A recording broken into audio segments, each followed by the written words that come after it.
ಇವತ್ತು ನಾನು ಶಿಕಾರಿಪುರಕ್ಕೆ ಬರೋದು ಕಾರಣ ಏನಪ್ಪಾ ಅಂದರೆ ನಿಮ್ಮ ಅಚ್ಚುಮೆಚ್ಚಿನ ಡೈಮಂಡ್ ಡ್ರೀಮ್ ಗ್ರೂಪ್ನವ್ರದ್ದು ಪ್ರಪ್ರಥಮ ಬಾರಿಗೆ ಲಕ್ಕಿ ಡ್ರಾ ಸ್ಕೀಮ್ ಅನ್ನು ನಡೀತಾ ಇದೆ. ಸೊ ಬನ್ನಿ ನೋಡೋಣ.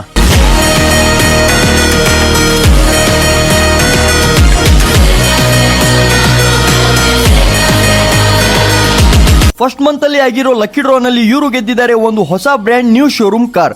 ಇವರಿಗೆ ಇವ್ರ ಕಾರಿನ ಡೆಲಿವರಿ ಮಾತ್ರ ಕೊಟ್ಟಾಯ್ತು. ಅಂಡ್ ಇಲ್ಲಿಗೆ ಪಿಕ್ಚರ್ ಎಂಡ್ ಆಗಿಲ್ಲ, ಯಾಕಂದ್ರೆ ಉಳಿದಿರೋ 9 ತಿಂಗಳಲ್ಲಿ ಇನ್ನು 5 car, KTM bike, scooty, iPhone gold ring and gold necklace ತರ ಹಲವಾರು ತರದ ಬಹುಮಾನಗಳು ಇರುತ್ತದೆ. ಸೊ ತಡೆಯಾಗೆ ಬೇಗ ಸ್ಕ್ರೀನ್ ಮೇಲೆ ಕೊಟ್ಟಿರೋ ನಂಬರಿಗೆ ಸಂಪರ್ಕಿಸಿ ನಿಮ್ಮ ಹೆಸರನ್ನು ರಿಜಿಸ್ಟ್ರೇಷನ್ ಮಾಡಿಸಿ ಅಂಡ್ ನಿಮ್ಮ ಲಕ್ ಅನ್ನು ಪರೀಕ್ಷಿಸಿ. ಈ ಬರ್ತಕ್ಕಂತ 31ನೇ ತಾರೀಕಿಗೆ ಇವ್ರದ್ದು ಸೆಕೆಂಡ್ ಡ್ರಾ ಅನ್ನು ನಡೆಯುತ್ತೆ.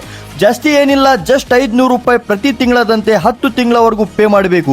ಪ್ರತಿ ತಿಂಗಳ ಕೊನೆಗೆ ಇವ್ರದ್ದು ಲಕ್ಕಿ ಡ್ರಾ ಅನ್ನು ನಡೆಯುತ್ತೆ. ನಿಮ್ಗೆ ಏನಾದರೂ ಯಾವುದೇ ಬಹುಮಾನ ಸಿಕ್ಕಿಲ್ಲ ಅಂದ್ರೆ ದೆನ್ ಡೋಂಟ್ ವರಿ, ನೀವು ಕಟ್ಟಿರೋ 5,000 ರೂಪಾಯಿ ಬೆಲೆಯ ಹೋಮ್ ಅಪ್ಲಯನ್ಸಸ್ ಅನ್ನು ನಿಮಗೆ